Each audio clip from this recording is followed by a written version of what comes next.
ছোট ইমরান প্রতিদিন বিকালে খেলতে ব্যস্ত থাকে। একদিন আজান শোনা গেল। তার বাবা সাথে সাথে জবাব দিলেন। ইমরান অবাক হয়ে জিজ্ঞেস করল, বাবা তুমি কি বলছো? বাবা হেসে বললেন, বাবা এটা আজানের উত্তর। রাসূল সাল্লাল্লাহু আলাইহি সাল্লাম বলেছেন, যে আজানের উত্তর দেবে তার জন্য জান্নাত ওয়াজিব। এরপর বাবা ধীরে ধীরে প্রতিটি বাক্যের জবাব শিখিয়ে দিলেন।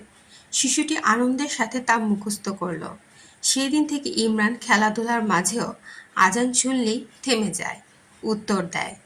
তখন তার মনে পড়ে কুরআনের আয়াত, হে আদম সন্তান, প্রতিবার মসজিদে যাওয়ার সময় তোমরা সাজসজ্জা গ্রহণ করো। সূরা আরাফ আয়াত ৩-১। সন্তানদের আজানের জবাব শেখানো মানে তাদের হৃদয়ে ঈমানের আলো জ্বালানো।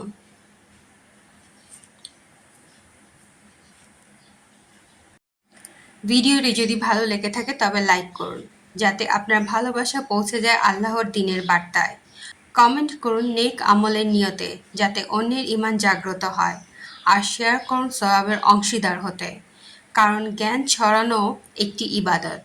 তাই লাইক করে সমর্থন দিন, কমেন্ট করে আপনার মতামত জানান, আর শেয়ার করে অন্যদের উপকারে আসুন। ইনশাআল্লাহ।